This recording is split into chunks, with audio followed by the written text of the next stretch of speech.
So what does it take for us to survive?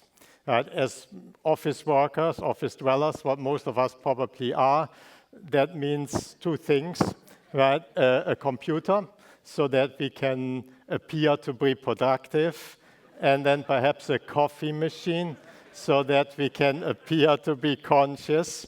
But what it takes for a keyboard athlete to survive, and what it takes for us as a species to survive, these are two very different things.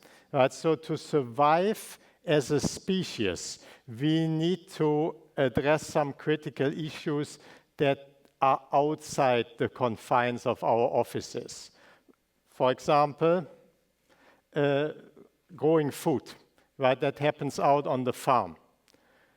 Producing renewable resources like wood, that happens out in the forest.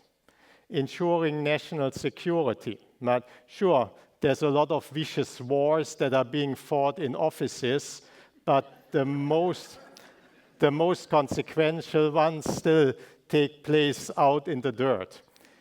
And finally, while maintaining healthy ecosystems that can support us as a species, right? That happens out in the ocean, out on the land, right? Whatever may grow in the flower pot on your windowsill, that will not support you. So to ensure our survival as a species, we must get stuff done efficiently. Right? How do we get stuff done efficiently? Automation. Right? Automation has really worked beautifully on factory floors over the last couple of decades. It has really transformed how we can make stuff. And the reason that it has worked so beautifully in factories is that we can build a factory around that need. So in our factories, we are creating perfectly controlled worlds where our manufacturing robots can afford to be stupid. And so that will not work outside. But if you want to take that to the outside world, we need robots that are nimble, much nimbler than in the factory, but also smart. So the good news is that we have already pretty nimble robots. They could still be light years further in their nimbleness, but pretty decent. And the way we got there is to look at animals, say a dog in this case. There's a second bit of good news. We also have pretty decent AI. Right? It too was inspired by biology, right? Certain principles, general principles, how the brain functions. And it too could be a lot better still. Now, if we want to put these things together, fuse body and brain, right? Why is that a challenge? So robots are complicated machines, so they have a gazillion ways we can configure them. And the same is true for neural networks, right? AI, also gazillion ways to configure them. So if we are thinking, what is the way to link them? We have a gazillion times a gazillion choices. Right? So you may think, yeah, it's good to have choices, right? What's the problem with that? But the problem is to make an informed choice. You have to look again at the gazillion of possibilities, right? And that is a problem. So for example, imagine you have a brand new design for a wide-body jet. What do you have to do? Right? You have to build a wide-body jet. You have to instrument it. That's what you can see in the picture. And then you have to fly it. You can only do that so often. Certainly not a gazillion times. Now you say, well, what's the matter? We have supercomputers, right? And that is true, right? But even for the most powerful supercomputer to run a program a gazillion times, the program has to be a really simple snippet of code. Right? And you cannot put the full complexity of the real world into that small snippet of code. If you want a simulation that really has the full complexity of the real world, then you are back to square one in terms of cost, right? So that won't work.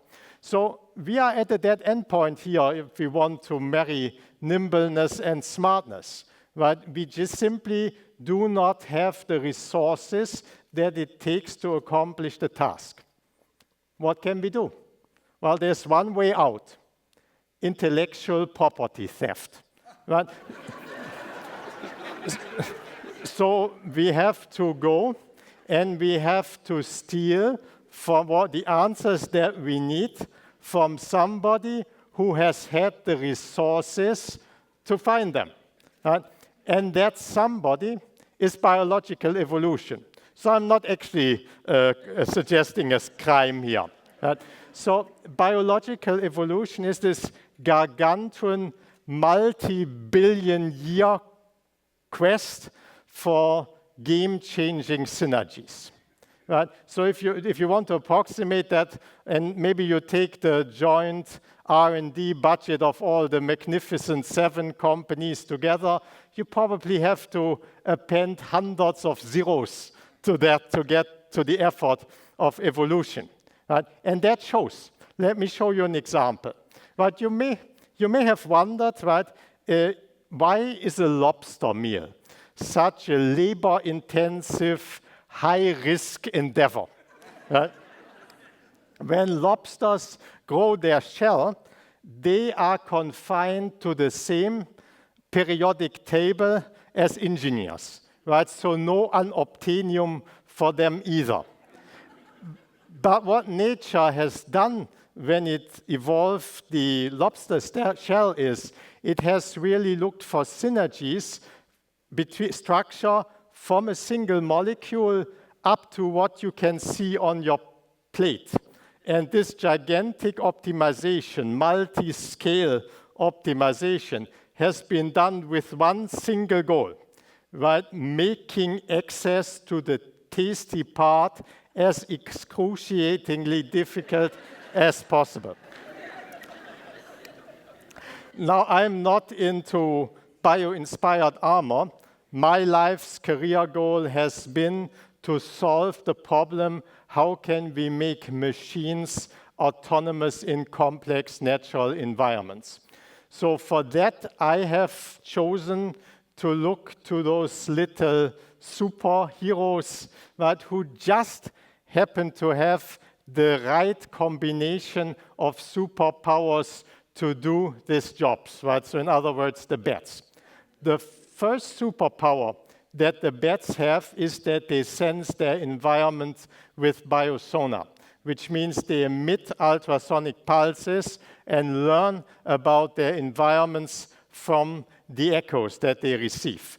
So because they carry their own illumination, right, they can sense no matter whether the lights are on or whether the lights are off. So that's a good thing. The second superpower is powered flight. Right? Bats are the only mammals that have powered flight. So that means they can go left, they can go right, they can go up, they can go down, wherever they want, just like your favorite superhero.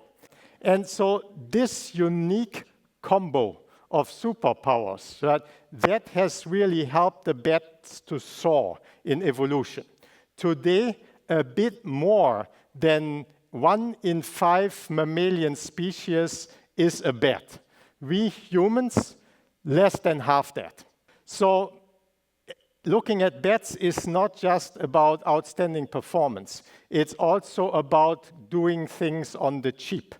Right? So one of the main problems we have with our current AI is that it is so power hungry, right? Data hungry.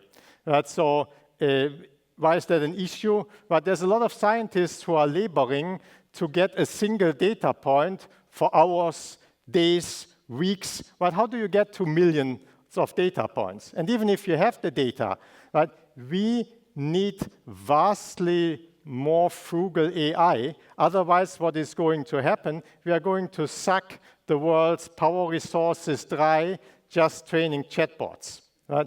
bats show you how to do that, right? So evolution has made bats mature really fast, right? A bat is born 1/3 the size of its mother, body mass of its mother, and then matures in 28 days.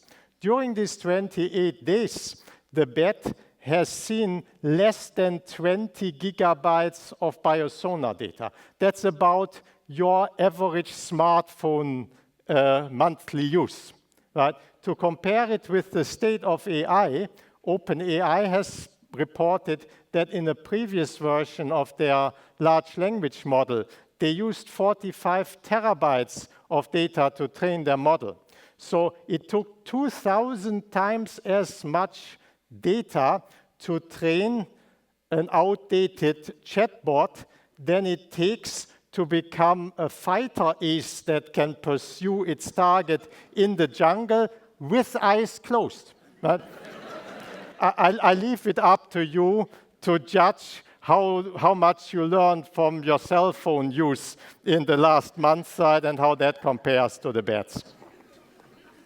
So to figure out what's going on, my student and I, we have been building these little bat robots, right? So here's the line of bat robots where we replicate sonar, right? So it has the physical side of the sonar and also the intelligence side. And we take this robot on walks in the woods and let it look at the environment.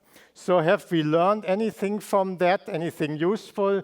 Yes. So here's an example, right? These chaotic echoes that you see there, they're just a few thousandths of a milliseconds, come from the jungles of Borneo, and we can use these small snippets of sound to tell where we are in the jungle. You see the yellow walking path there, with the same precision that you can get from your GPS.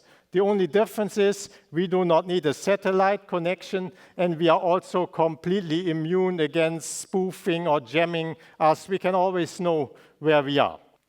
We have a second line of robots that is about the bat flight, right? The flapping flight. So here you see a static one.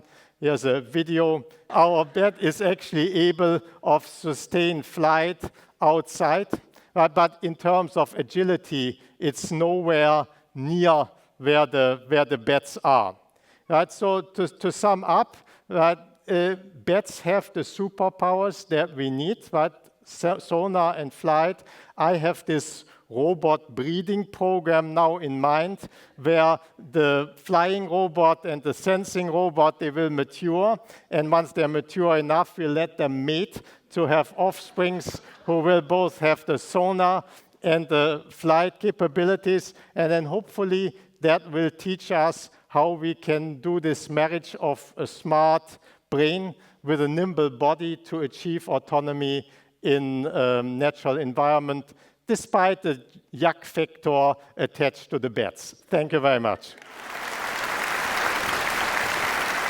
Thank you.